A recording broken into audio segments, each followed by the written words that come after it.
An Afghan family have had an emotional reunion with the founders of a Scottish charity after they helped them flee from the war-torn country and start a new life in Scotland. John and Lorna Norgrove set up the Lewis-based Linda Norgrove Foundation to honour the memory and continue the work of their aid worker daughter who died in Afghanistan 11 years ago. Since the Taliban takeover of the country, they've been trying to secure the safe evacuation of sisters Frishta and Farzana, who work for their charity, and their family. Today they were finally welcomed in the Western Isles. Louise Hosey reports from Stornoway. It was a moment of sheer joy and relief, and one that at times they had all feared might never happen.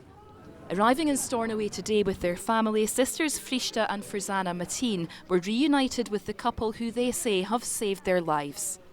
Since the Taliban seized power in Afghanistan, John and Lorna Norgrove have worked tirelessly to get the sisters and their family out of the war-torn country. Now, after a long and perilous journey, they have finally made it to their new home on the Isle of Lewis. Still, I'm thinking, is it a dream or we are really here? I'm happy that now I can live freely and I have my own freedom. But I'm sad because there are a lot of people who I love and they are very close to me and I left them behind. We weren't sure whether they were going to make it to the airport, whether they were going to get out of the airport in Kabul. I can hardly believe they're here actually after all that they've gone through. I mean, they've spent so long on the road and being shifted from one place to the other, and it's just fantastic that they're on the island. Frishta and Farzana had been working in their home city of Kabul for the Linda Norgrove Foundation.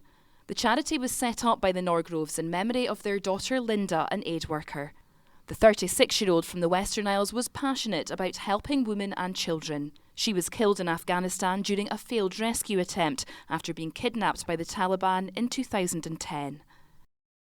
The Norgroves were determined to do whatever it took to ensure the safe evacuation of the women and their families and to provide a safe haven for them here in Scotland. However, their journey here would be a long, fraught and dangerous one.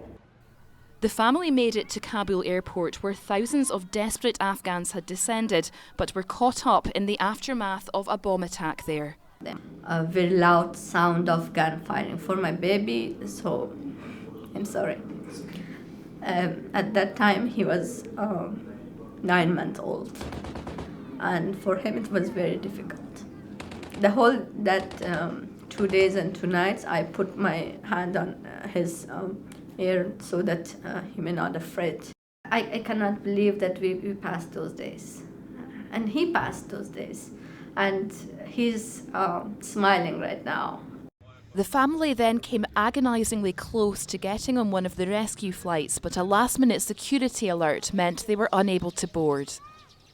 They were then forced into hiding north of the capital.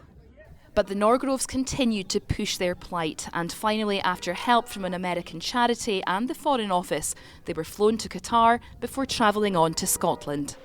With home never far from their hearts, Frishta and Farzana are determined to continue the work they do for the foundation and say they'll be forever grateful to the Norgroves. They both did something for us that only maybe my father was saying that maybe we do for you, my mom and my dad. And that's why my mom and my dad says that you are now in your second mom and dad's hand and in their home. I can say with confidence that they are the angel of my life because I didn't expect the thing that they do for us. The Norgroves share their passion and hope to now rescue the 20 Afghan medical students they've been supporting. The couple know it's what their beloved daughter would have wanted. I think Linda would have been absolutely delighted. They're going to make a success of their life here, and I think Linda would have been very pleased to know that they've got this opportunity. Louise Hosey, STV News.